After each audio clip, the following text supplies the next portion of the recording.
This is Zillotech. Hope you learned something.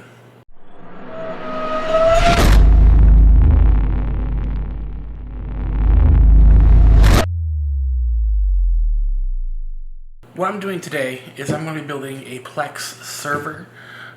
If you don't know what a Plex server is actually, think of it like Netflix, in that you're actually streaming video from a source. Instead of me streaming from Netflix or Hulu, I actually have my own personal library of movies and TV shows, music, stuff like that I stream from, and it allows me to go to other devices such as my phone, my tablet, TV, Xbox, whatever you want to do. I can do it within my own home network or outside my network on the go. Downside is that I'm limited by the upload of my internet, which is not super fantastic. So I have to downplay the quality a little bit, but I digress, that's fine. I've been running a Plex server for several years now. I cut the cable on the internet probably since ever. When I moved out of my parents' house. Basically, I never bought cable. Something I never felt that was necessary for me. Commercials are annoying. Paying for a service that I only use a couple channels on, it's kind of stupid. So this is a better solution. The downside with running your own server like this is that it does use up your processing power of your computer in order to encode the video and send it off to a device to be decoded and viewed. If I'm doing something on my computer, such as playing a video game, and somebody starts watching a movie from my computer, I see a noticeable hit in my performance. So, in my last video, you saw that I upgraded my computer, and I have some spare parts laying around. So this is as good a time as any to build a dedicated Plex server that's going to run independently from my computer and all the time and at a lower power state, so that I don't have to have my computer running all the time. Now to start, the old parts that are going into my computer are my EVGA Z97 Stingner with 16 gigs, totally overkill, but I have nowhere else to put it, of Hyperx 1866 MHz DDR3, and of course the totally overkill i7 4790K. Again, not needed for something like this, totally overkill, but this is my old parts. I'm going to put them in good use. I'm able to run it at a pretty low power state and have it working pretty well. I will be sourcing a new cooler for this build, which is the Noctua NHC14S. I did choose this cooler because it is, of course, Noctua, so it is great quality, but it's relatively low profile to fit into the case, which is my old case that I used to run before I got into the Vantex N3 Evolve ITX. And this is the Corsair 250D. I do love this case still. It's a fantastic case. It's utilitarian looking. Some people don't really like it. It looks like a microwave. You know, whatever, I don't care. I think it still looks good. And it has great airflow. And it's going to be small enough that I can stick under like my TV or something like that and plug directly in my TV, and then I can access it from my TV whenever I want to. Storage. I pulled a 120 gigabyte OCZ SSD out of an old computer. I'll be using that as the operating system just to run things and get things going. It's not really anything special, but it's there. This is my WD 4 terabyte purple drive. I bought this about a year to a year and a half ago off of eBay for $100. I got a sweet deal on it. Purple drives are designed for constantly running and recording surveillance video to them. So this should be able to handle running a server pretty well. I'll probably be primarily storing TV shows on this drive because I have the wonderful Seagate 10 terabyte Ironwolf Pro This is a helium drive, which allows it to run more efficiently and much faster than a regular drive, because normally a drive has oxygen on the inside. With helium being in there, it's able to run significantly with less friction, and there's actually a noticeable weight difference here, which is really interesting. I have had this for a few months now. I was running it in my primary computer with my Plex server. I am very happy with it, and I'm excited to have this go into my server.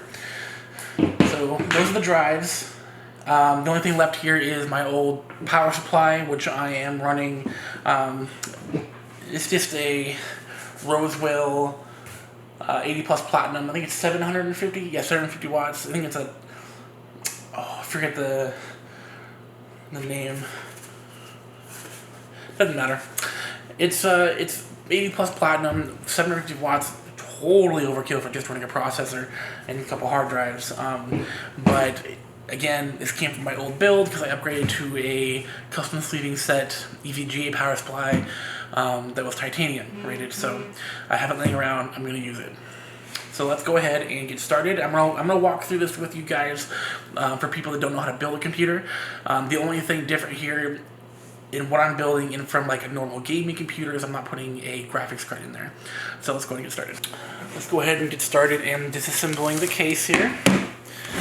It's actually very easy to disassemble. Don't mind the dust. It has been sitting around for quite some time.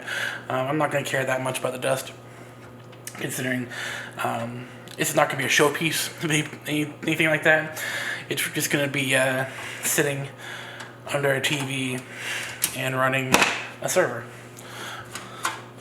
All these pieces do come off individually.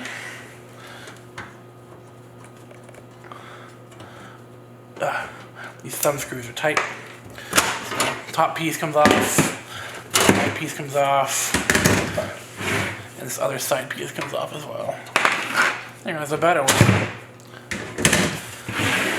It's pretty dusty.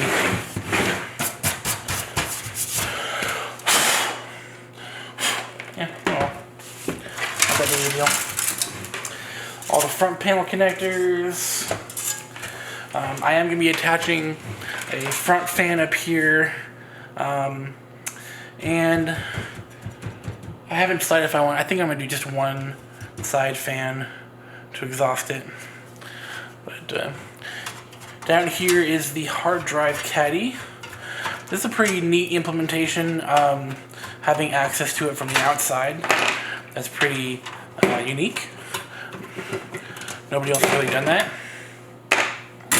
I know of anyway. It does have two SSD sleds and two 3¼ inch or 3½ inch standard hard drive sleds. So let's go ahead and open up the cooler. If I remember correctly, Noctua is not known for their super simple cooler installations. I've only installed one other Noctua cooler, the NHL9i, which was a really nice little cooler. Good job. Okay. Alright. And just kind of like that, you know? Anything else in here? Just a bunch of cardboard. Looks like it. Yep. That is much heftier than I thought it was going to be. Ooh! Yeah, that's pretty large, actually. What do we got here? A&B mounting. Intel mounting. Accessories. Oh, it comes with thermal paste. Good.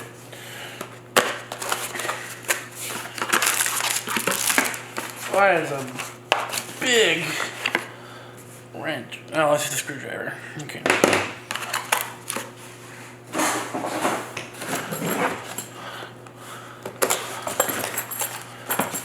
Okay.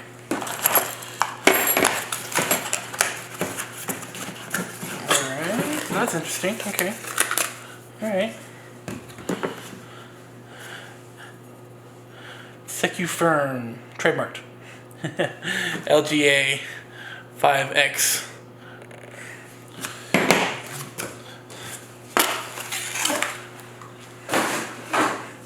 They trademarked the word Secufirm. Okay.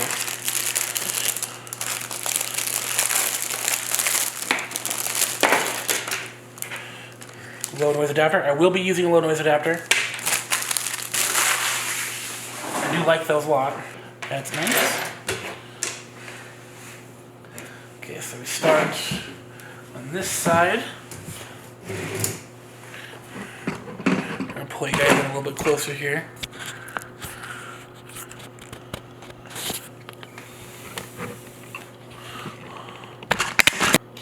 Okay, so that should be a slightly better angle. Let's go ahead and mount this guy. Nope, go this way. So, how I figured that out right there, in case you're wondering, is that when I actually went to put this guy in there, there's 3 screw holes that matched up with the 3 holes in the actual bracket. So I had it backwards before, like that. Didn't work. Obviously it's supposed to go that way. So, cool. There's that. Go back to this side here. Now we got to put these black little standoffs in.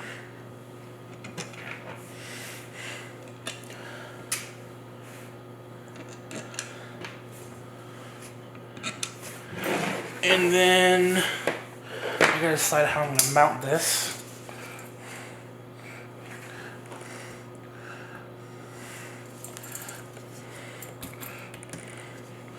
I'm thinking like that, maybe, if it'll let me.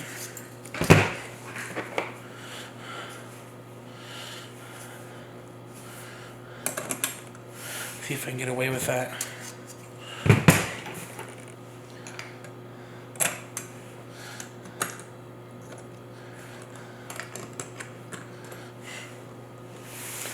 Okay.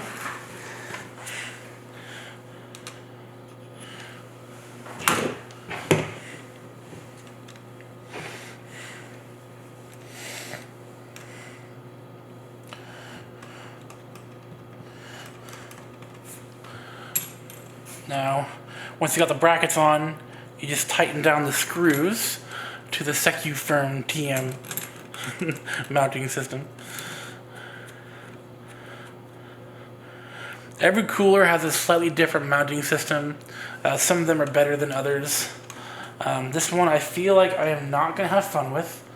Just looking at the way it's going to be mounted from the actual cooler itself over here. I am not going to enjoy it. Right now I'm just finger tightening it down just to get it there.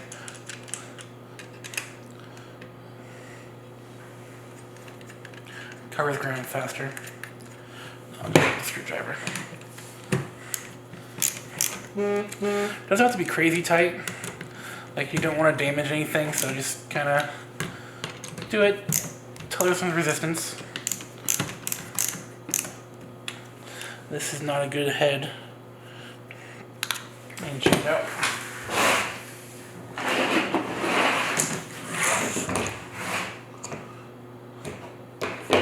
It's a better one.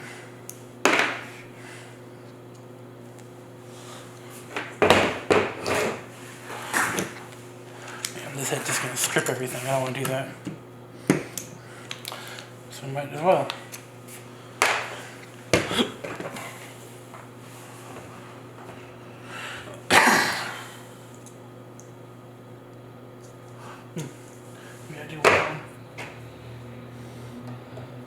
Cut that out.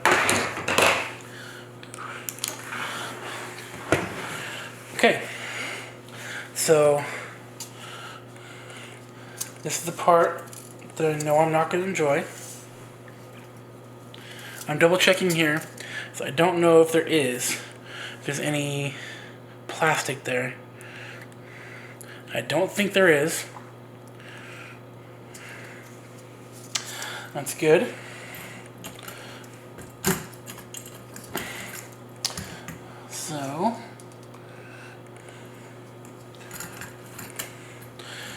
probably put some thermal paste down now that I've got the orientation that I want. Now thermal paste, a lot of people are going to say, like, you don't put too much, you'll suffocate it, or you know, you gotta put just the right amount. You gotta put a P, or you gotta do an X, or you gotta spread it around manually. It really doesn't matter. You are better off going with too much than too little, because once you actually start putting pressure down, it's gonna spread it out evenly, and if it spills over, it's fine. It's non-conductive, so it's not gonna damage anything. The technique you put down does not matter, as long as it goes down evenly across the entire thing. There has been testing done where giant globs of it was put down there, and they tested the thermals, and it literally made no difference whatsoever. So don't be afraid to put too much. It's not a big deal. Just don't put too little. You want to put at least a P.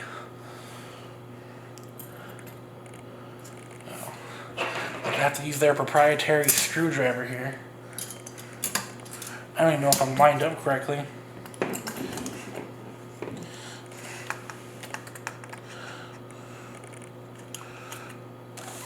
Okay. This is a pain.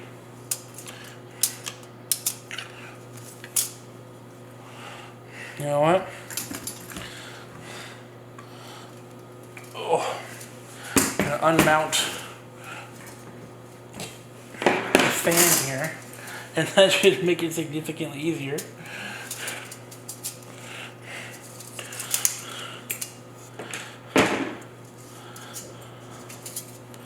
Okay.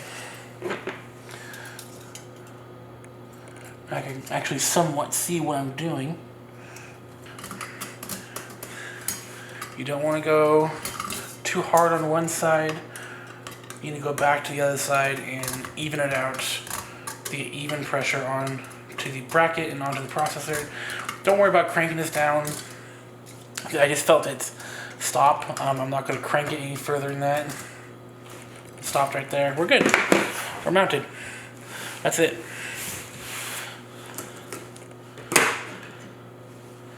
Now, let's see, where was the CPU spot?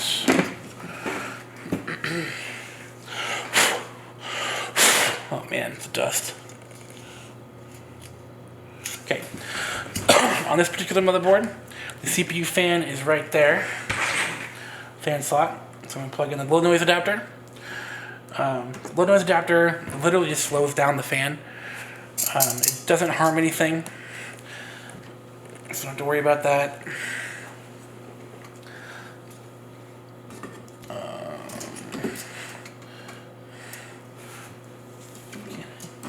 Can I do that? Yes, I can. Okay.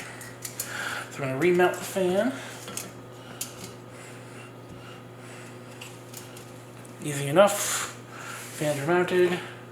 Should have done the RAM first. Let's do the RAM first.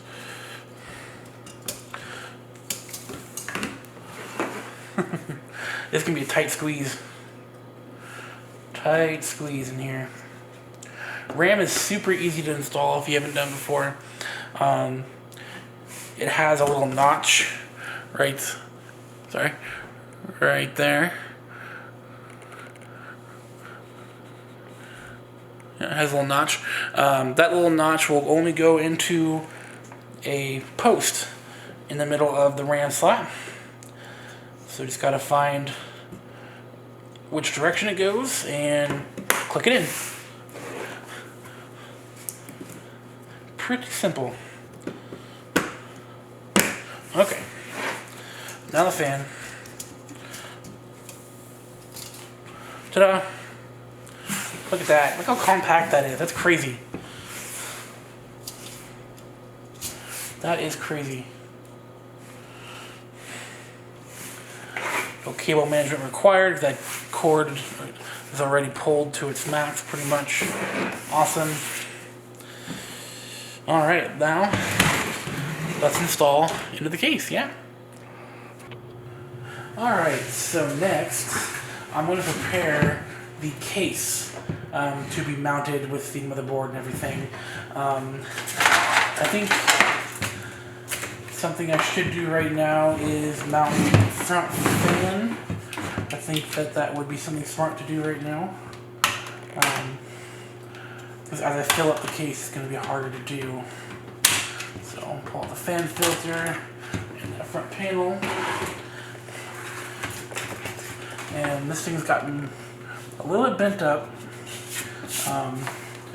from me trying to install something that did not fit. So, let's see here. I gotta find some fan screws.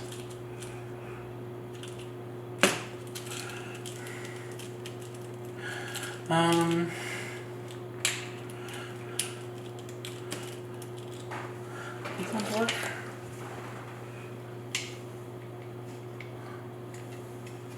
If that one works. I'm gonna have to dump these out. It's gonna have to be out of his. I have to dump it out.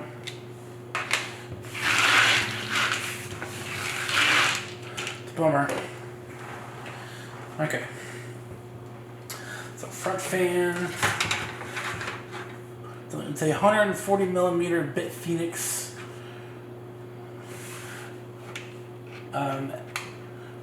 What are they called? Spectre Pros, that's what they're called. It's a bitfenix Spectre Pro.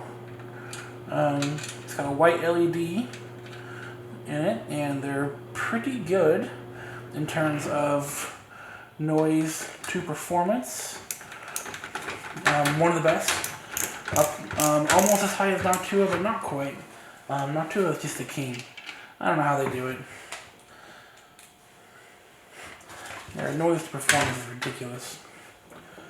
I think Be Quiet is the quietest fans out there, but of course, they don't push as much air as Noctua. But Noctua is probably the second quietest. I actually haven't done anything with like the new EVGA Vardar fans or anything like that. I don't know how they perform in comparison, but the Spectre Pros are really good. Yeah, I'll fully mount it. Sometimes I don't fully mount things just because it's not necessary. This thing's not going to be moving around anywhere, so it's not really fully necessary that everything is completely 100% mounted in, but I think just so the fan doesn't vibrate, I'll fully mount it. I'm going to be running the fan at a fairly low RPM. And it doesn't need to push very much air in order to cool off that guy. My processor. Okay, so front fan is in and blowing air into the case. I'm not sure if you know how to tell, but when a fan it's how it's scooping is where it's pulling. So you can see it's scooping inward towards this way. That means it's pulling air into the case. You also spin it and you can feel it yourself, but you know, just in case. Next, this thing. So this is the mounting bracket for the motherboard. You can see here that there are some very, I don't know, not very well screwed in holes. Those weren't there by default. The previous owner turned this Z97 Stinger Core 3D into a Z97 Stinger Wi-Fi. The only difference between those two models of motherboards is the Wi-Fi has the Wi-Fi modules built in. But the Stinger has a slot for the Wi-Fi module.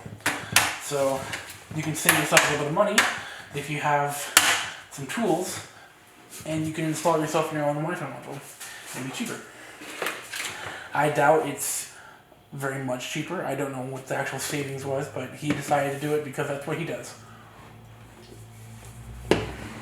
Okay, so always make sure you get that guy in there first. It's not very fun to be almost done with your build and realize that you did not put your backplate in. So next, drop this guy in. Alright. Yeah, that is right up to the top. Look at that. Perfect cooler.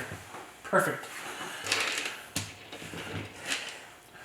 Now we mount in. I'm grabbing fairly random screws that should fit. When you buy this stuff new, it should have like a baggie of things and it should tell you what goes where. I unfortunately no longer have. Actually, I never had the baggie for this motherboard, so I have no idea what, or this case anyway. I have no idea what's supposed to go there. I'm just going to put something there that seems to fit, and that works. On these mini ITX boards, there are only 4 posts to screw into. On bigger boards, they do add more posts. Like a micro ATX, I actually don't know. I've never built a micro ATX computer, so I don't know how many posts are there. I'd imagine maybe 6. Not sure.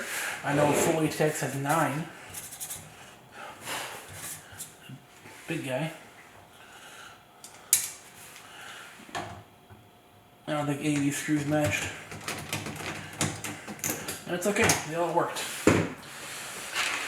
Alright, let's mount up the front panel stuff. For the forwardmost fan, where shall I mount you? I'll mount it right there. There's a little chassis fan slot right in the front, right there. So obviously I will mount it there. Let's see, we got USB 3 and HD audio.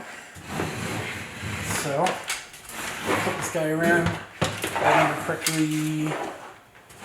Yep, there they are. Oh, that's a pain. So HD audio is in a super awkward spot. Shoot. Right back there. Right back there. Under this. So I'll be back in a second. Once I actually get that mounted, it's going to be a pain in the butt. That was actually way easier than I thought it was going to be. I just happened to find the right way to do it the first time. And it went right in. So there's that. Here's USB 3 is mounted right here as well. It's proprietary. It's the only port on the entire board that looks like that, so it's not going to be hard to find. As for the HD audio, it looks pretty similar to a USB 2 header on the board. Difference being the pin placements. There's actually a spot on the connector where there's a missing pin and a blocked out spot on the actual connector. So to make sure you can't put it in the wrong spot. And wow. Alright. That pin is bent. It's anti-helpful.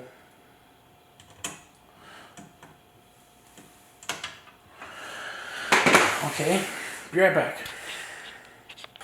Okay, I got it. So, bent pins happen sometimes. It's not really a huge deal. You just gotta be careful, try not to break them when you try to bend them back.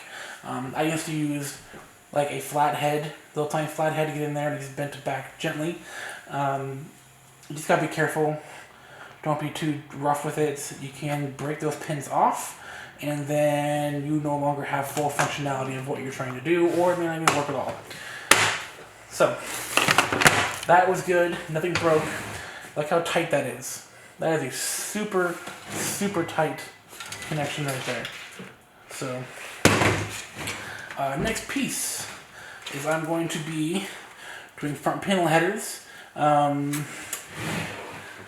This board luckily does actually tell you where things go on the board itself. It doesn't make it super easy to do. It's power on, power LED. If you have a manual, it's usually a little bit easier than trying to read it on here if you even have one that you can read on there. Power switch and LED and reset switch, it does not matter the orientation that you stick it on there. The LEDs, though, they do matter. So you gotta find the right one. And sometimes you'll be wrong. You just gotta go back in there and switch it around. It's not really a big deal. Not gonna damage anything. Come on now. There you go. And then finally, the reset switch. I'm pretty sure that's where that goes. Okay. So, front panel stuff has been installed. Nice and easy. Nothing difficult going on there. I'm going to throw in the hard drives now.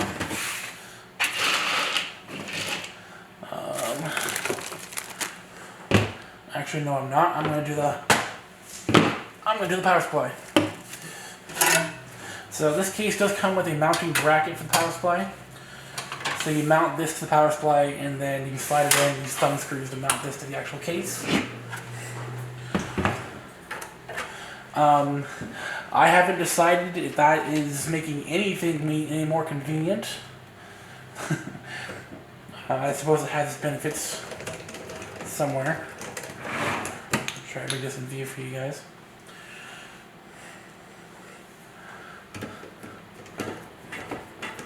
That is not the right screw. I am glad I have all these different kinds of screws for situations like this. That wasn't the right kind of screw, it was the wrong hole. Good job, bro. I do keep all my screws just in case. I love this little screw thing I have right here. Screw organizer. It doesn't keep everything the most organized, as I have like 15 different kinds of screws and only 4 compartments, but it does help narrow things down a little bit and keep things relatively tidy. Sorry. Now, I'm going to go to this side, and I'm going to plug in the power cables that I am going to need for this build, which are 3 power cables, which is by far the fewest I have ever plugged in to a computer. So here's the 24-pin power.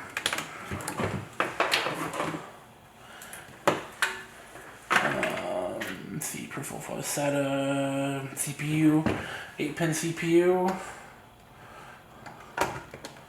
and SATA drives. Okay, then I'm going to thread these power cords through the case first. I have learned that the last time I built in this case, this makes it a lot easier if I do this way. In most cases, you probably are going to be doing that. I feel like these days. This thing is so compact. And I love having a modular power supply, and I only had to plug in 3 cords. Alright, that's slid in. Now, go into my little case here, and pull out 4 thumb screws. Right there.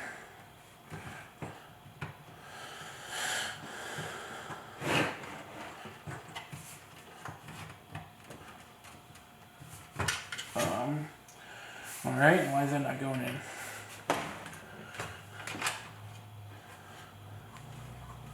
It's giving me resistance.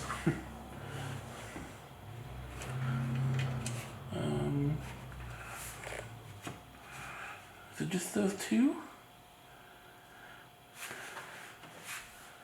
I think it is just those two. I thought there was more. I thought there were 4 for some reason. Oh well. That should be secure enough.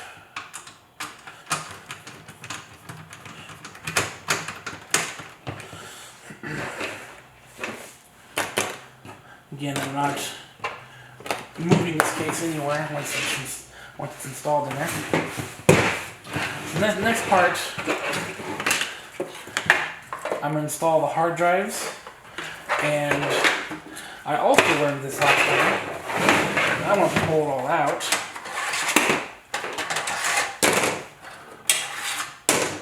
And pre-thread through all of the cords.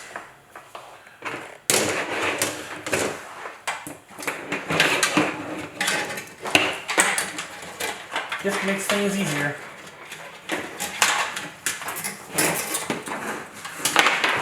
Okay. SSD. I love the mounting brackets on this case. That is so simple, and I have it backwards.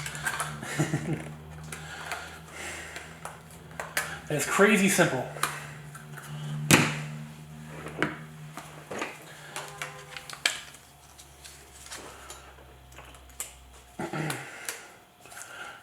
Just get it lined up, put the pins in,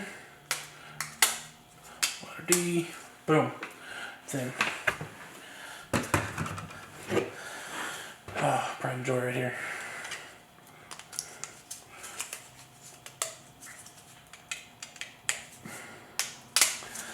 All right.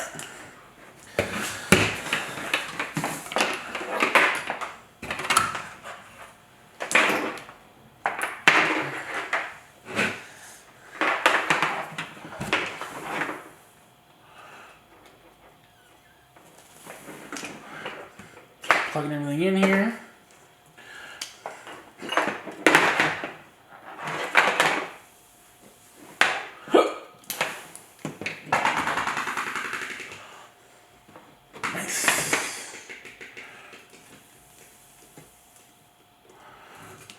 Okay.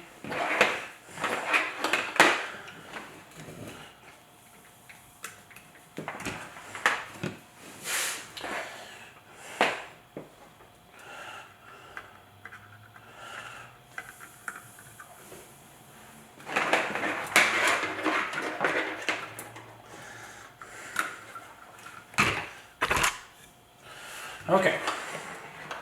So now I will thread all of these cords through.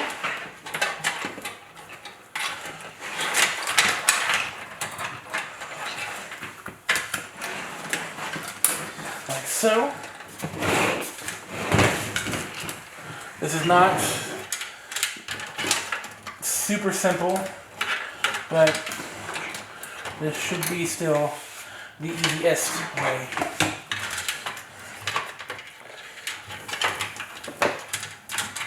So, SSD, get going, and then hard drive number 2, number 1, rather, get it going, and then final hard drive, pulling cords through.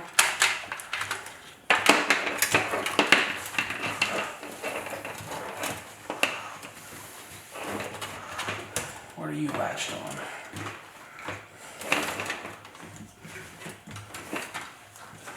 You do want to do this one first.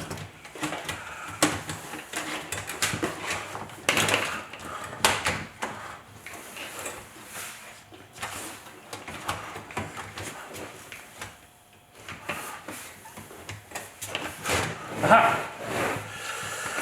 There we go.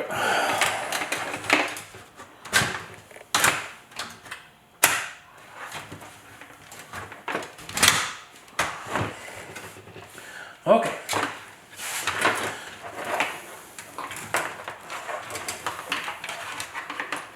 1, 2, 3 set of cords. And they're still plugged in. Got to be. Power, data.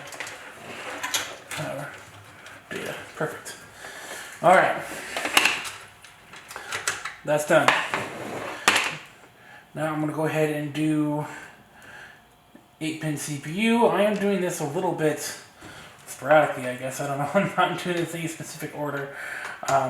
It's kind of what seems easy at the time. And that was fine. You can do this in pretty much whatever order you want.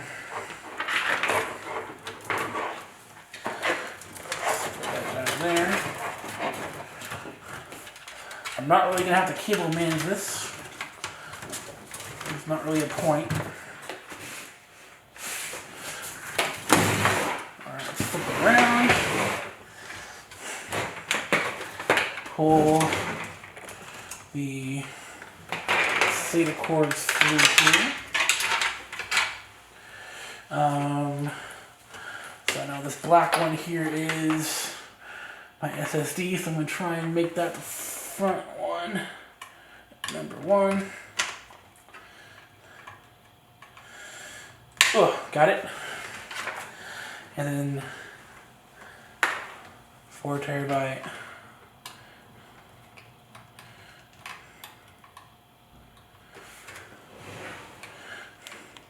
These SATA headers are not in the most convenient place, especially once I've got the cooler mounted. Some motherboards have them in better placements. It would help if I put this in the right direction. I think, yeah. And then the 10 terabytes. Okay.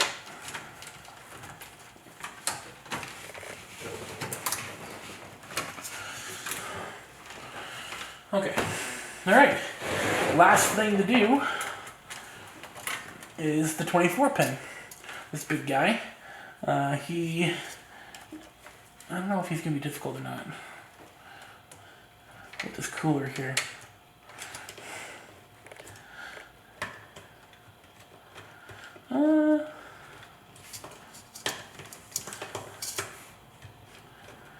This isn't the easiest 24-pin installation I've ever done.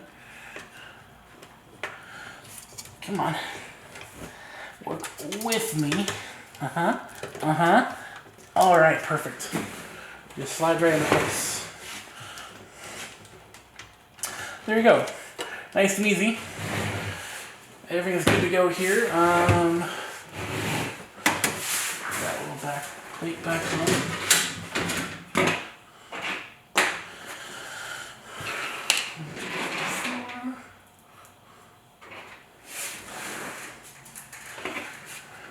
Remount the back plates for the hard drives, which goes a little bit higher than I thought. There we go. And then I'm actually going to mount this additional fan here on the side for some exhaust. Is it absolutely necessary? Nope. But it is going to be nice to have a little bit.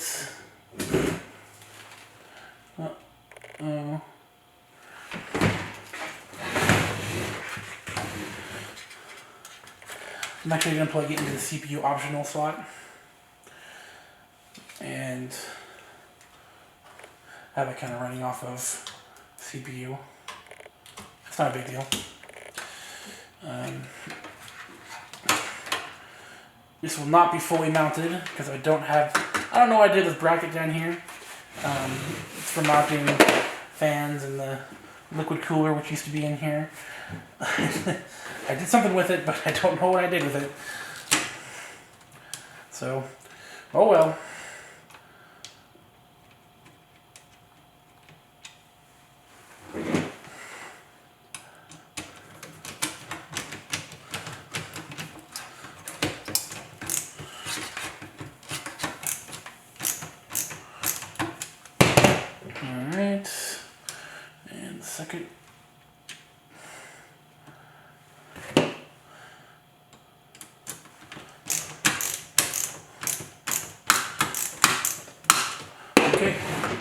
And that'll do donkey.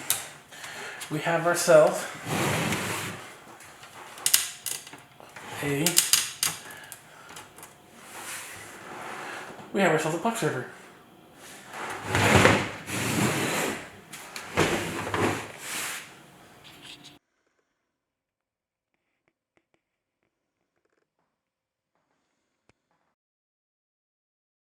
So this is Plex.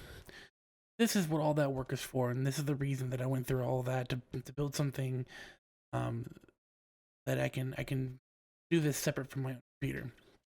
This is what it looks like. This is the basic interface that you'd see on any device that you use it with.